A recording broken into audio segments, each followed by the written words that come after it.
Good morning friends, आप सभी का मेरे यूट्यूब चैनल पर स्वागत है। आज हम देखेंगे 4 सितंबर की शिक्षा जगत की मुख्य खबरें।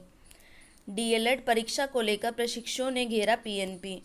डीएलएड की परीक्षा को लेकर प्रशिक्षुओं ने गुरुवार को परीक्षा नियामक प्राधिकारी कार्यालय का घेराव किया और धरने पर बैठ गए। प्रदर्शनकारी छात्रों ने कहा कि डीएलएड 2018 बैच का सेमेस्टर लगभग 8 महीने से लेट है। अभी तक तृतीय सेमेस्टर की परीक्षा नहीं हुई, जबकि चतुर्थ सेमेस्टर भी 2 माह पहले पूरा हो गया है, लेकिन परीक्षा को लेकर अभी तक कोई भी स्पष्ट जानकारी नहीं दी गई है। इससे छात्रों में आक्रोश है। छात्रों ने कहा कि जब तक हमारी मांगें नहीं पूरी की जाएंगी, तब तक अनवरत धरना जारी रहेगा।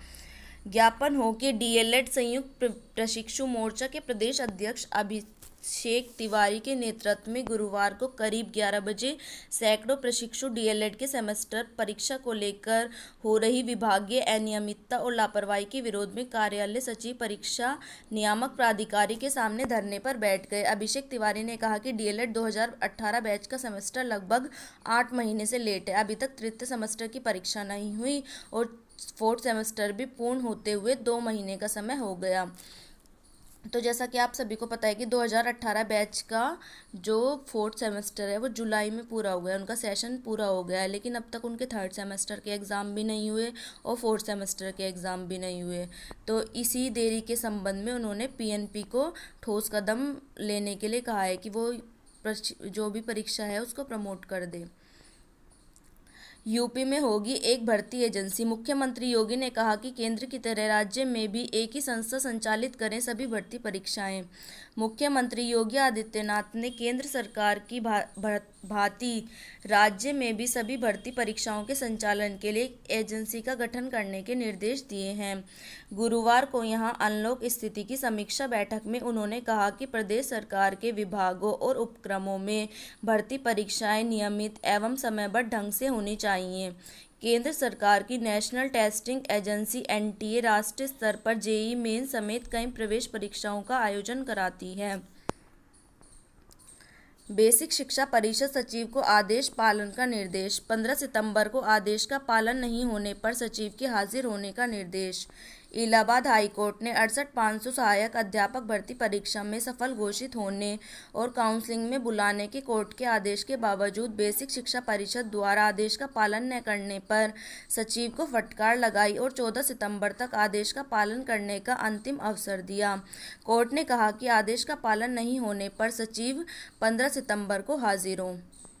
हाईकोर्ट की ग्रुप सी व ग्रुप डी के अभ्यर्थियों ने मांगा नियुक्ति पत्र। इलाहाबाद हाईकोर्ट में 2018-19 ग्रुप सी व डी के अभ्यर्थियों ने नियुक्ति पत्र जारी करने की मांग को लेकर गुरुवार को हाईकोर्ट के गेट नंबर 9 के सामने प्रदर्शन किया और ज्ञापन किया। प्रदर्शन कर रहे अभ्यर्थियों का कहना था कि इलाहाबाद हाईकोर्ट में 2018-19 ग्रुप सी व ग्रुप डी की भर्ती के लिए 20 जनवरी 2019 को प्रथम चरण और मार्च 2019 में द्वितीय चरण की परीक्षा हुई। उसके बाद 10 मई 2019 को ग्रुप सी व डी का अंतिम परिणाम जारी हुआ, जिसमें ग्रुप सी में 1452 और ग्रुप डी में 1515 अभ्यर्थी अंतिम रूप से चयनित हुए। उनका कहना था कि इस भर्ती में ग्रुप सी व डी में आधे अभ्यर्थियों की नियुक्ति दिसंबर 2019 में करा दी गई, लेकिन शेष अभ्यर्थियों की नियुक्ति अभी तक नहीं कराई गई है। एसईई परीक्षा केंद्र पर 1 घंटे पहले करना होगा report. Doctor APJ Abdul Kalam प्राविधिक विश्वविद्यालय के उत्तर प्रदेश राज्य प्रवेश परीक्षा 2020 इस बार कुल 206 परीक्षा केंद्रों पर होगी। 20 सितंबर को होने वाली परीक्षा में कोरोना संक्रमण को देखते हुए कक्ष पर्यवेक्षक को पीपीई किट पहनना अनिवार्य होगा। अभ्यर्थी को परीक्षा से 1 घंटे पहले रिपोर्ट करना होगा। इलाहाबाद विश्वविद्यालय में दाखिले के लिए 1,26,404 आवेदन आए। इलाहाबाद एवं संबद्ध कॉलेजों के विभिन्न पाठ्यक्रमों में दाखिले को मंगलवार तक कुल 2,42,998 ने ऑनलाइन रजिस्ट्रेशन कराया। इनमें से 1,26,404 ने अंतिम तौर पर आवेदन की प्रक्रिया पूरी की। 10वीं में गणित में 50% लाने वाले भी विज्ञान ले सकेंगे। शिक्षा निदेशालय ने सरकारी स्कूलों में 11वीं कक्षा में दाखिले के लिए नियमों में बदलाव किया है। इसके तहत 10वीं में गणित विषय में 50% लाने वाले छात्र 11वीं में गणित विषय के साथ विज्ञान संकाय लेने के पात्र होंगे। हालांकि 10वीं में छात्र के विज्ञान व अंग्रेजी विषय में भी 50% अंक होने चाहिए, जबकि एग्रीगेट मिला के होना चाहिए उनका 55%। कट ऑफ के लिए 1 माह इंतजार। दिल्ली विश्वविद्यालय में स्नातक की ऑनलाइन आवेदन प्रक्रिया समाप्त होने के बाद अब छात्रों को कट ऑफ का इंतजार है। यह इंतजार 1 माह लंबा हो सकता है। सितंबर के तीसरे या अंतिम सप्ताह में ड्यू छात्रों का आवेदन फॉर्म में संशोधन करने की अनुमति देगा।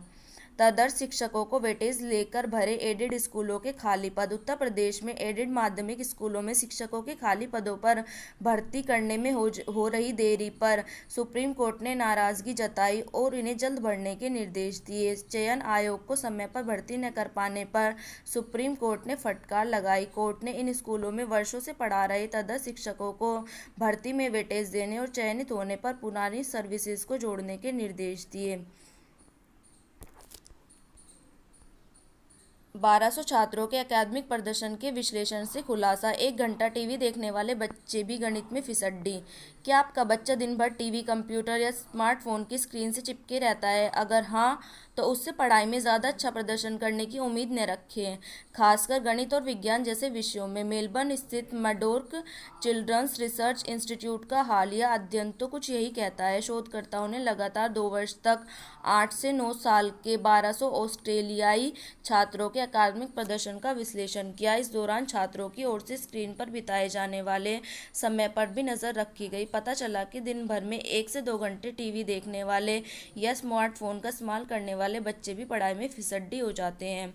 और भी खतरे बताए गए हैं, जैसे 78% बढ़ जाता है मोटापे का खतरा रोज़ 5 घंटे तक स्क्रीन पर चिपके रहने से। 25% बच्चे टीवी, मोबाइल, लैपटॉप देखने के दौरान फास्ट फूड का सेवन करते हैं। 40% छात्रों की दूर की नज़र कमज़ोर पड़ने के लिए स्क्रीन की लत जिम्मेदार। अनिद्रा के खतरे में भी वृद्धि होती है। मोदी का अकाउंट हैक कर बताया निर्दोष हूँ। प्रधानमंत्री नरेंद्र मोदी जी की निजी वेबसाइट NarendraModi.in का ट्विटर अकाउंट गुरुवार को हैक कर लिया गया। खुद को जॉन विक बताने वाले हैकर समूह ने उसी अकाउंट से ट्वीट कर दावा किया कि उसने खुद को निर्दोष साबित करने के लिए अकाउंट हैक किया है। हैकर ने संदेश में लिखा कि @NarendraModi.in को जॉन विक ने हैक किया है, लेकिन पेटीएम मॉल में हमने कभी भी सेंध नहीं लगाई थी। इस अकाउंट को हैक करने के पीछे और कोई मंशा नहीं थी। हैकर ने इस सवाल का जवाब नहीं दिया कि उन्होंने इस हैक को कैसे अंजाम दिया। तो ये थी आज की शिक्षा जगत की मुख्य खबरें। शिक्षा जगत की मुख्य खबरों से जुड़ने के लिए मेरे चैनल को सब्सक्राइब करना न भूलें। धन्यवाद।